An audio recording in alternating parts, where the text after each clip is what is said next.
आजिर महत्वपूर्ण अनुचिंता।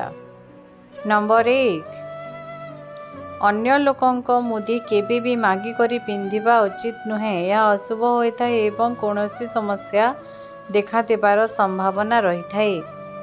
नंबर 2, दिन समय रे भोजन करने पूर्व जदि छिंक आसे तेबे शुभ होगा सह मनोस्कामना पूर्ण होबार संकेत होता है। नंबर 3, अन्य काहार वस्त्र केबे भी मागी करी पिंधिबा उचित नुहे।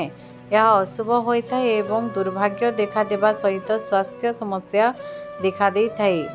नंबर 4, संध्या बेले घरर किंबा दुकानर लाइट जली सारी भगवानंकर नाम 3 थर नियंतु एवं प्रणाम करंतु। यह शुभ होता है।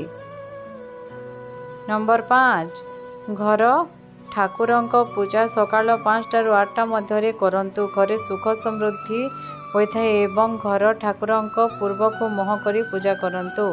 नंबर 6, बसिला बेले किंबा सोइला बेले केबे भी गुड़ उपरे गुड़ रखिबा उचित नुहे। यह द्वारा धन एवं आयु कम होता है।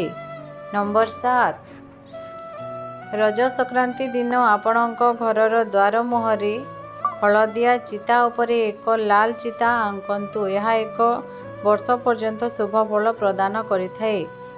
नंबर 8, रोषेई घर को कला किंबा नील रंग करंतु नहीं। जदि कला बा नील रंग करिसंती तेबे सेही घरे नाली रंग लाइट लगांतु।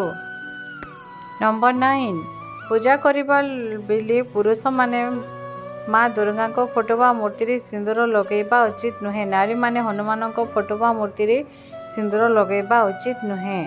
नंबर 10, गाधेबा परे पालटा लुगारू झरुथिबा पानी कौनसी व्यक्ति उपरे पड़िले अमंगल होता है।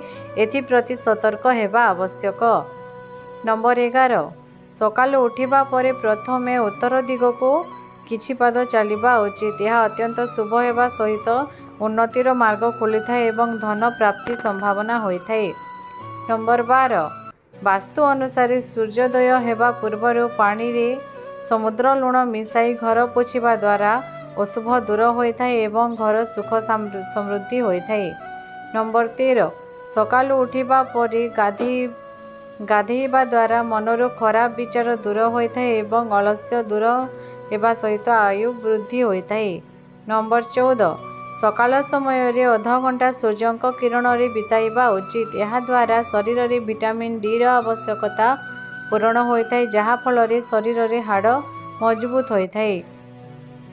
नंबर 15, सकाल समय अत्यधिक मीठा खाद्य खाइबा उचित नुहे। यह द्वारा शरीर रे सुगर एवं रक्तचाप वृद्धि हेबार संभावना रही थाए।